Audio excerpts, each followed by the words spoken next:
Hello YouTube, this is SKillous, I'm StarCraft 2 Pro Gamer, and today I will teach you on how to deal with 12 pool. I will show you the 3 strongest variants of 12 pool and how to deal with them, and all the games will be based on Gate Scout. So the first thing we have to scout this is 12 pool. First sign that we're gonna see is the lack of second base. Usually the latest second base for Zerg goes up on 0.45, so everything that is above that should make us worried. So this can be not only 12 pool, but it can be gas pool, or it can be a proxy hatchery maybe. So we have to be very careful. But after we see the lack of hatchery, the next thing we have to scout is the pool itself. Of course, without pool, Zerg won't be able to attack us early. So we see pool. We also see 3 cocoons being morphed. This is an important moment because, of course, Zerg would never just bank up 3 larvae to do nothing, because this is how Zerg's economy works, right? You kind of want to snowball it, you want to keep producing drones over and over again.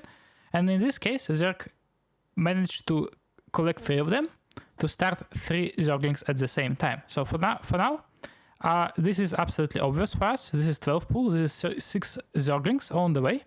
So next thing we have to do is first pull this probe back.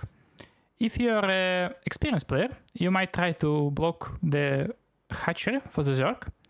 But if you're a beginner, I would recommend you to just check for this hatchery and send this probe home, because in many scenarios, you would just lose this probe, or you would try to pylon block and you will lose your pylon or a probe or both of them, and then you would actually put yourself behind.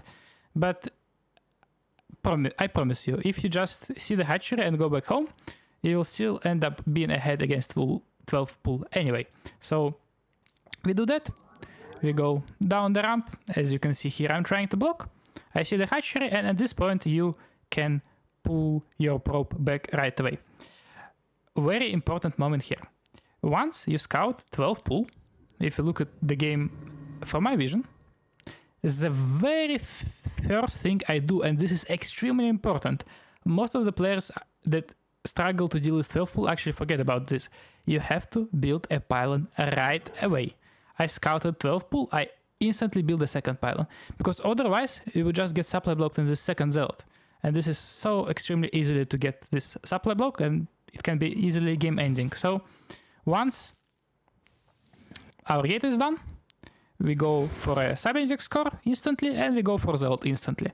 As you can see, I'm not really rushing my full wall, because we still got plenty of time. If you look at the minimap, the Zerglings just popped out when our cybernetic score is done, so put down, so it's fine. We have plenty of time. I even managed to mine the mineral. Once again, you don't have to do that. You can just leave your probe here and wait for your minerals to come. So I get my first zealot out. I instantly start the second one. And the first thing I want you to do with this zealot is to put it on hold position. You really don't wanna forget about this and lose your zealot on first Zerglings, because this is gonna be game ending as well. Next thing I want to point out is your mineral and gas saturation on the main base. As you can see, I have 16 on the minerals, I have 3 on the gas, and that's it. I'm not building any extra probes. Besides these 19 probes I have on my main base, I also have this one probe that is going back and forth on this mineral. This was the probe that was building the cybernetic core and gateway. And I have the second probe that is coming back home. For you it can be even a little bit easier, because I waited a little bit for the links. Once again, you don't have to do that if you're not a maybe Grandmaster or High Masters player. And I now produce my second zealot. Yeah, as you can see, everything is very peaceful. This probe keeps mining. The zealot is being produced. And here, let's discuss a little bit the way we hold it. First of all, when first Zergling come, you shouldn't be panicking, because at this point, when we have a full wall, there's really nothing scary that can happen. Of course, in this situation, my wall is quite good, because as you can see, I have the healthiest building producing in the middle, so it's much harder to kill. Yeah, it's gonna be finished. It will have 1100 hit points, and Zerk will take a while to kill it. So if you can, please try to follow my example. Of course, every map is different. So, but yeah, like for example, what we could do differently on this one that would be wrong is to put cybernetic score here and gateway here. Then our gateway would be on orange hit points. It would be exposed. It would be easy to kill, and we might be a little bit more under a little bit more pressure. But in this case, my wall is good. So I have my zealot here. Okay, first of all, I'm Grandmaster player, so I can actually do this. I can be a little bit more cocky with my zealot. And as you can see, it actually gives me a little bit of benefit, because once I start to do this, once I'm starting to be annoying with my zealot and going back and forth, trying to land some hits on these Zerglings, Zerg actually has to respect it. They have to separate some of their Zerglings and set up a surround type of thing. So it makes it so annoying for Zerg to micro against the cybernetic score, and in the end they will just have less surface area, they will have less Zerglings attacking it, and they will never kill it. So this is the reason why I do this. But for you, really, you shouldn't, if your role is correct, you shouldn't really worry about that. Just wait until the second zealot pops out, because after it pops out, your army becomes twice as strong. Maybe even more, honestly, because, yeah, we'll cover it a little bit later after the next two things I want to point out. So you remember we have these two probes, right? This was the probe that came back from scouting, and this probe was the one that was going back and forth here.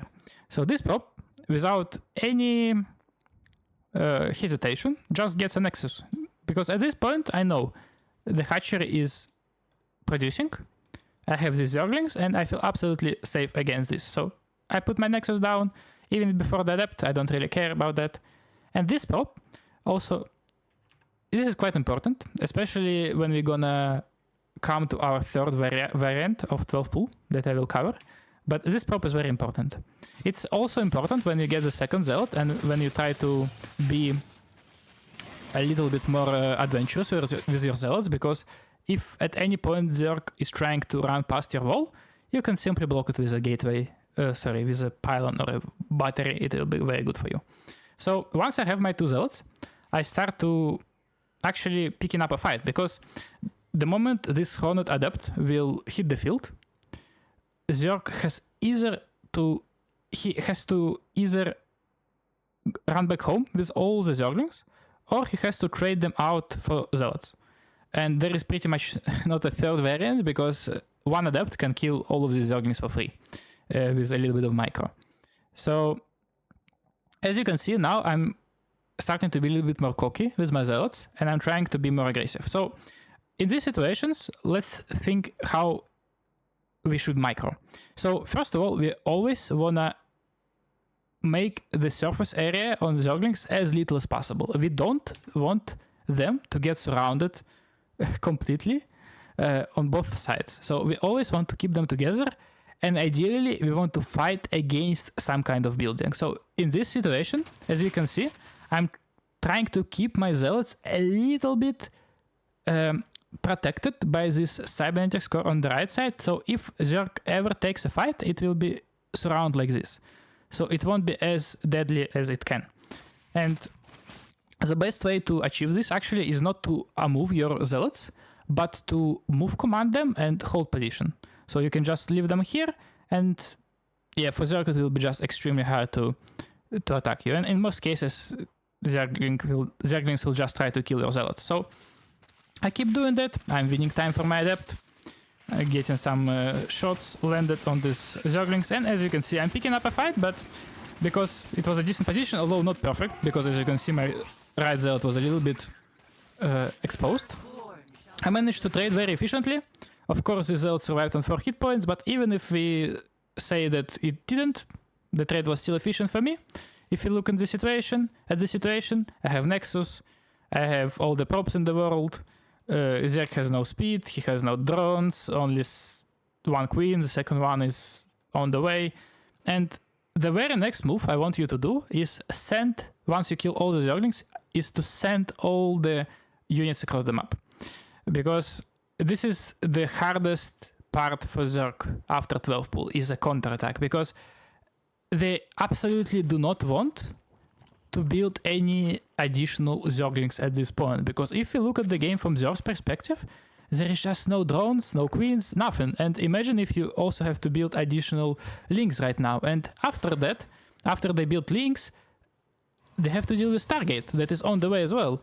And yeah, so in this moment, I just try to focus all my attention on canceling this third base with my units that I have. If you have 2 zealots, it will be even easier.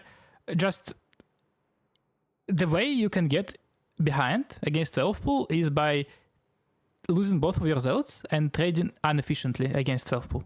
Then Zerg can safely, maybe they kill your zealots, they run back with 4 Zerglings, let's say, they take a third base efficiently, they just keep droning, you don't really have much potential to deal counter damage, and then you're behind. But once your trade is good, you have zealots left, you can just do this, and as you can see, for Zerg it's just pretty much impossible to do anything. You have to build more Zerglings without move speed, you don't have enough queens. As you can see, I'm not risking with like any shades, I'm not sacrificing my units, I'm just controlling the map, I'm just killing this base. I will have Oracle on the way soon, and the Zerg is in absolutely deadly situation. The second variant I want to show you starts exactly the same. I come to Zerg base, I see no hatchery, pull 3 Zerglings. As you can see, my response is exactly the same. I go for a pylon right away. My probe goes down, but oh, there is a surprise. There is a pull. No, pull. Yes, there is a pull, but there is also a hatchery on my second base. So what do we do in this situation? In fact, I think this response kind of kills this build order, because for a while I saw people going for like Forge or like second gateway, and this is a good way to lose the game against this build order. But I think if you just go for this response, and this response being pulling 5 extra probes to kill this hatchery, it kind of nullifies the build order at all. So as you can see, I pulled 5 additional probes on top of 1 probe that was building my stability score. As you can see, I got a semi-wall here. It's not that important. You kind of want to make it make sense, you know, but this is not that important, because we will deal with the links from 12 pull a little bit differently here. So yeah, once you see that, you just pull 5 extra workers, so 6 total here, and 7th coming back home. Of course, I don't need to block the hatchery anymore, because yeah, this hatchery is here, and I don't really have to scout for anything, because I know exactly what is happening. So now I start attacking this hatchery with all of my workers, and I produce first zealot with Chrono. On the main base, my mineral and gas saturation is as follows. Everything on minerals except 1 probe on the gas. If you want to be tryhard, and honestly, once again, I wouldn't recommend it to you if you are a beginner, you can just mine 28 minerals, 28 gas, and pull this probe to the minerals as well. This way you optimize your mineral income as much as possible. As you can see, we don't have too many probes mining minerals, so you kind of want to optimize it, but in the end, I don't think it's that important.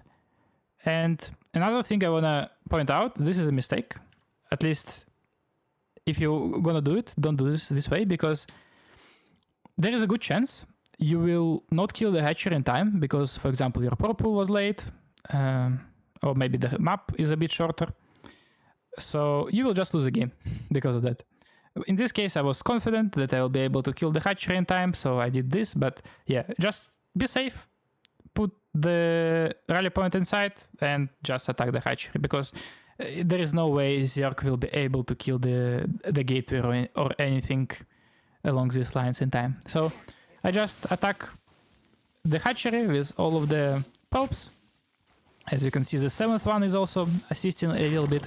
And once the Zerglings arrive, I have probes, I have Zealot. In fact, this is a very deadly combo for Zerglings, because if you go into math a little bit, Zealot does 8x2, meaning 16 per shot. Zergling is 35 hit points, so 2 shots is 32, 3 hit points left, and if probe just nibbles on the Zergling once, Zergling dies. So this is actually a very deadly combo. The reason why we don't do this against normal 12 pool is because it's still better to just build a gateway, right? But because in this case, probes kind of serve two purposes. You kill the hatchery, and after you deal with 12 pool, you go for this kind of response. You don't really need the second gateway, because in this situation, it's almost impossible for Zerg to take a good fight. And the only thing you have to prevent, actually two things you have to prevent, is first thing is losing this pylon, which is hard, and second thing is letting them go to your main base, because then let's say 6 Zerglings go on your main base, they start going around, they start to be annoying, Zealot is chasing them, then there are like 4 or 6 extra Zerglings starting to attacking a pylon, maybe your second Zealot gets surrounded, you know. This is a very good way to lose the game. So the only thing you want to do is just to kind of like go back and forth, and once again just win time against for Adept or Zealot. And if you look at Zerg's base, of course, yeah, it looks not very promising. Like you don't have much stuff. You don't have your queen. You don't have your hatchery because you canceled it here. The drone is AFK. It is not mining. You wasted some money canceling this, and Protoss is once again in absolutely perfect situation. As you can see here, I'm actually building a little bit more probes than the previous variant. It's just because I was not mining my base properly. One thing that you can also do if you're once again advanced player, you don't have to do that, but this is nice. You can just send 2 of the probes back home to mine, because in fact we only need 5 and a Zealot to fight against Zerglings. This is just a nice amount that is enough to deal with Zerglings. I'm not quite sure how to explain it better than that. And yeah, as you can see, I'm not afraid of just doing this. This is absolutely winning fight. I surrounded Zerglings and the game is absolutely over. And the last variant I want to show you is actually, in my opinion, the deadliest one, because I had very close games against some lower level Zergs, let's put it this way. And as you can see, I scouted, I saw pool, I saw cocoons, I saw the hatchery. So it looks like a macro variant from the first game, right? So I go for the same response. Once again, pylon, gas, same saturation, same everything. I go for a Zealot, I go for a gateway in the wall. And I pull my probe back home. Zerglings arrive to my base. And oh, surprise, I have drones coming to my base. So what actually happened? Zerg canceled the hatchery and pulled all the drones across the map. So this build actually requires you to be a little bit more creative, or like you have to micro properly, and you have to use all the resources you have to fight against that. First of all, of course, we are not going for a Nexus. It would be absolutely stupid to do that. So instead, we are going to use our minerals elsewhere.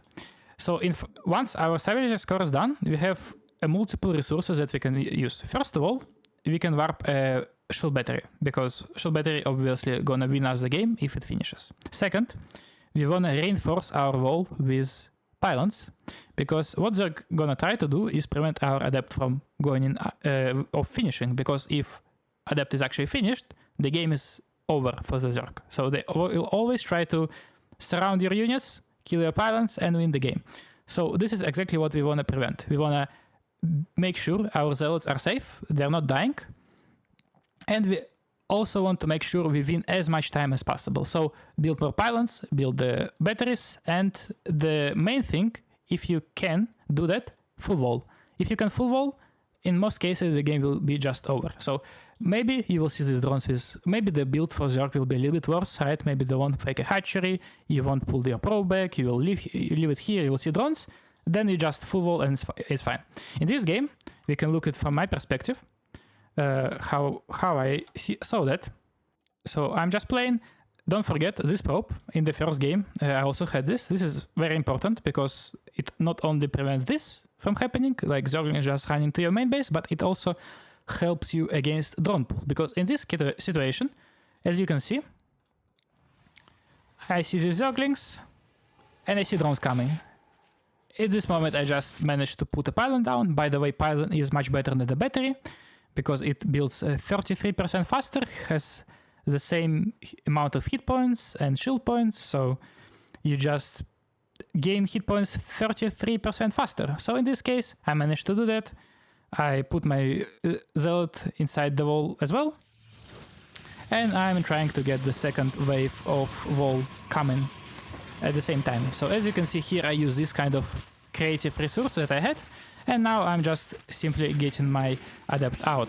So the next thing you have to do, the moment you feel like wall is going down, you want to pull all of your probes and go down and help your zealots and probe to make sure your adept finishes. So here, as you can see, I get into a very nice position with my zealots. They are protected by each other. They are protected by this probe. Adept is also protected by this zealots. And another thing that is important, that Zerg can't really drone drill here, because yeah, like if, for example, drones will be selected for Zerg and they will, I don't know, right click on this mineral, drones will just go all the way around and not here, so it's impossible to drone drill here. A very good position for me. I'm also helping with my probes, although at this point it's probably better to just put them away a little bit. And there is another micro trick that I want to point out here. So let's look at this fight. Probes, zealots, adepts are fighting. So at some point, what you can do is you can hold position your probes, and what's gonna happen, as you can see, all of these zerglings and drones that were attacking, they would take their aggro on zealots, meaning that my probes will survive. They will make these units derp a little bit, and obviously adept and all the other units will make some extra shots.